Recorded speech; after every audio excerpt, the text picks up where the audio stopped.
दोस्तों, इस टाइमलाइन की कहानी वहाँ से शुरू होती है कोनोहा की। वो सुबह बाकी बच्चों के लिए शायद उम्मीदों भरी थी, लेकिन 12 साल के नारुतो उजुमाकी के लिए वो किसी अंत जैसी थी। अकादमी का रिजल्ट आ चुका था और नारुतो फिर से फेल हो गया था। जब वह अकादमी की गलियों से गुजरता तो उसे हवा में एक ठंडी नफरत महसूस होती। उसने देखा कि कैसे सासुके के पीछे लड़कियों का हुजूम था और बाकी बच्चे अपने माता पिता के साथ अपनी सफलता का जश्न मना रहे थे। नारुतो अकेले उस पुराने पेड़ वाले झूले पर बैठा था, जिसकी रस्सी की चूं चूं की आवाज उसके अकेलेपन को और गहरा कर रही थी। उसने अपनी फटी हुई जैकेट की जेब में हाथ डाला। उसके पास न कोई दोस्त था, न कोई उसे गले लगाने वाला। सिर्फ दूर एक खंभे के पीछे छिपी हिनाटा ह्यूगा उसे देख रही थी। हिनाटा की आंखों में नारुतो के लिए हमदर्दी थी, लेकिन वो भी गांव के उस खौफनाक माहौल से डरी हुई थी, जहां नारुतो को सिर्फ एक राक्षस समझा जाता था। नारुतो ने ध्यान खींचने के लिए कई शरारतें की। उसने होकागे के चेहरों पर पेंट फेंका, बाजारों में स्टॉल गिराए, लेकिन बदले में उसे हंसी नहीं बल्कि और भी गहरी नफरत मिली। गांव वालों की वो आंखें जो उसे देखकर रास्ता बदल लेती थीं, नारुतो के दिल में जहर की तरह उतर रही थीं। वह अपने गांव को नापसंद करने लगा था। उसे लगने लगा था कि कोनोहा एक ऐसा पिंजरा है जहां उसकी कोई जगह नहीं है। तभी अंधेरे से मिजुकी प्रकट हुआ। मिजुकी की आवाज में एक अजीब सी चाशनी थी। उसने नारुतो के कंधे पर हाथ रखा और फुसफुसाया, नारुतो, ये गांव तुम्हारी कद्र नहीं जानता, लेकिन अगर तुम स्क्रोल ऑफ सील्स ले आओ तो तुम वो तकनीक सीख जाओगे जो तुम्हें इस गांव का सबसे बड़ा शिनोबी बना देगी। नारुतो, जो प्यार और पहचान के लिए तड़प रहा था, इस झांसे में आ गया। आधी रात का सन्नाटा था। नारुतो ने अपनी पूरी फुर्ती का इस्तेमाल किया और लॉर्ड हिरुजेन के कमरे से वो विशाल, भारी और नीला वर्जित स्क्रॉल चुरा लिया। उसके हाथ कांप रहे थे, लेकिन उसके अंदर एक आग जल रही थी। वह जंगल की सबसे घनी झाड़ियों में जाकर छिप गया और पसीने से तर-बतर होकर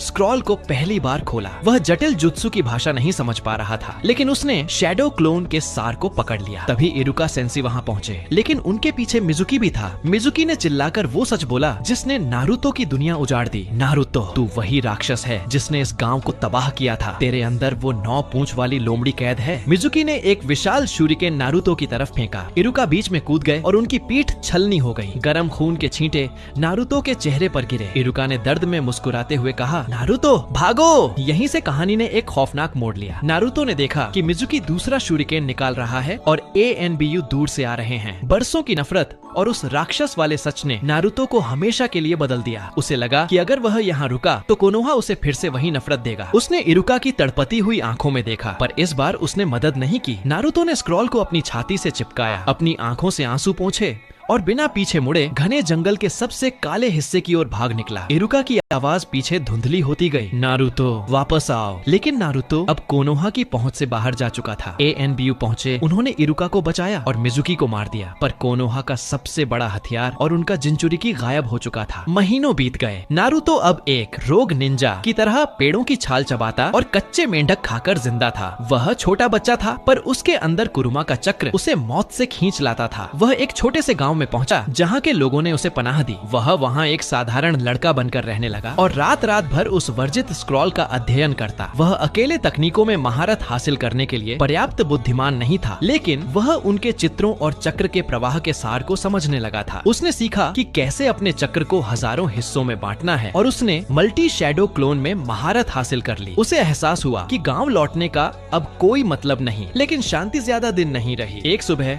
गाँव के गेट पर एएनबीयू के जासूसों की चमकती तलवारें दिखी। नारुतो को एहसास हुआ कि वे उसे ढूंढ रहे हैं। वह फिर से भागा। एएनबीयू की रफ्तार बहुत ज्यादा थी। एक ऊंचे झरने के पास एएनबीयू की एक टुकड़ी ने उसे लगभग घेर ही लिया था। जैसे ही एक निंजा का कटाना उसकी गर्दन के पास पहुंचा, एक विशाल आवाज गूंजी, इस बच्चे को छूने की हिम्मत मत करना। धूल उड़ी और सामने जिराया खड़े थे। जिरैया ने उस वर्जित स्क्रॉल को देखते ही पहचान लिया और समझ गए कि नारुतो को गद्दार माना जा रहा है। एएनबीयू ने जिरैया को हटने को कहा, लेकिन जिरैया ने अपनी एक उंगली के इशारे से जमीन को हिला दिया। नारुतो पकड़ा जा चुका था, लेकिन जिरैया ने उसे एएनबीयू के चंगुल से छीन लिया। जिरैया ने नारुतो की आंखों में वो दर्द देखा जो कभी उनके अपने गुरु ने सहा था। एक पुरानी भविष्यवाणी को याद करते हुए जिरैया ने इस विद्रोही बच्चे को अपने संरक्षण में लेने का फैसला किया। नारुतो पहली बार किसी की बाहों में फूट फूट कर रोया। जिरैया ने उसे अपना शिष्य बनाया और वे दुनिया के सबसे गुप्त सफर पर निकल गए। जंगलों की खामोशी और बहते झरनों के बीच जिरैया और नारुतो एक ऐसी जगह रुके थे जहाँ कोनोहा की पहुँच नामुमकिन थी। जिरैया ने अपनी जैकेट की अंदरूनी जेब से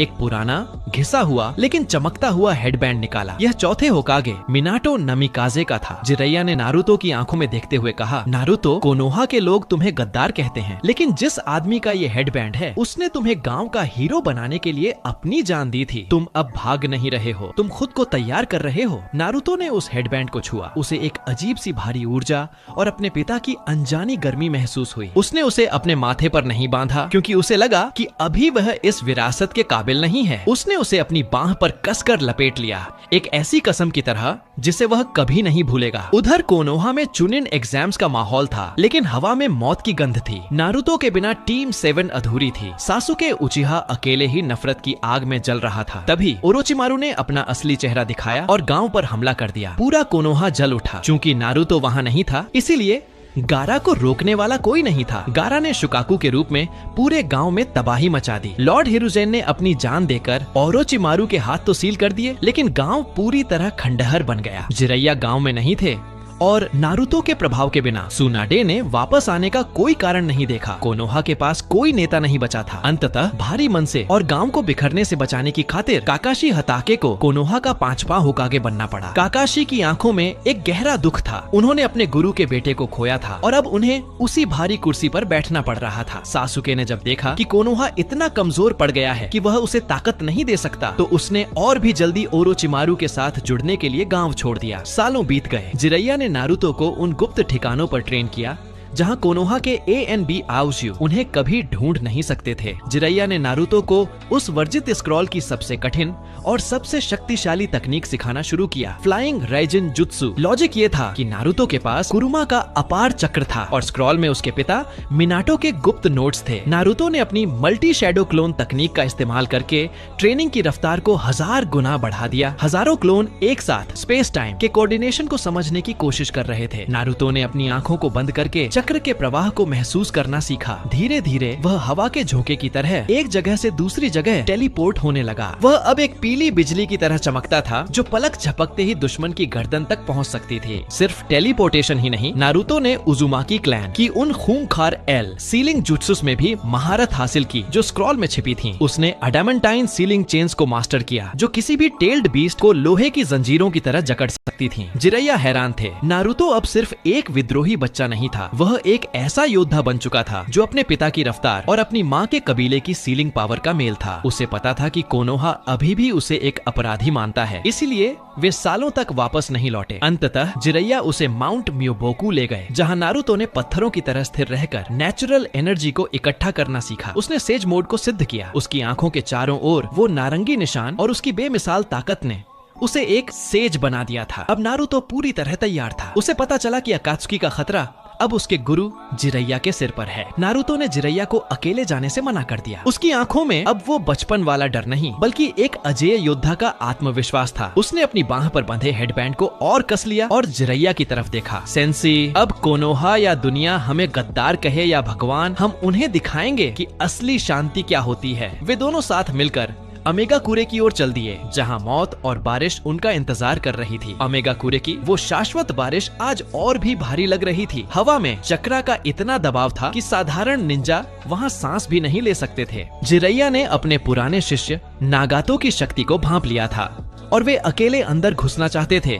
लेकिन नारुतो उनकी परछाई बनकर उनके बगल में खड़ा था। नारुतो की आंखों में सेज मोड की नारंगी चमक थी और उसकी बाह पर बंधा मिनाटो का हेडबैंड बारिश की बूंदों के बीच चमक रहा था। नारुतो ने ठंडे लहजे में कहा, सेंसी, आप अकेले शहीद होने के लिए यहाँ नहीं आए हैं। आज हम इस पेन का अंत साथ करेंगे। तभी अंधेरे से पेन के 6 रास्ते 6 पाथ्स ऑफ पेन प्रकट हुए। उनकी बैंगनी रिनेगन आंखें किसी बेजान पत्थर की तरह ठंडी थीं। यही को देवापात की आवाज गूंजी। कोनोहा का वो भगोड़ा लड़का आज खुद मौत के मुंह में आया है। जंग शुरू हुई। पेन की शेयर्ड विजन नारुतो को रोकने की कोशिश कर रही थी, लेकिन नारुतो अब कोनोहा का वो नौसिखिया लड़का नहीं था। उसने अपनी फ्लाइंग रेजिन का इस्तेमाल किया। बारिश की एक एक बूंद के बीच वह पीली बिजली की तरह कड़क रहा था। वह एक पल में पेन के प्रेटापात के सामने होता और अगले ही पल असुरा पाथ के पीछे जिराया ने अपनी मेंढक कला से पेन को उलझा कर रखा, जबकि नारुतो ने वर्जित स्क्रॉल से सीखी हुई एडामेंटाइन सीलिंग चेन्स उजुमाकी चेन्स निकाली। उसने पेन के चाकरा रिसीवर्स को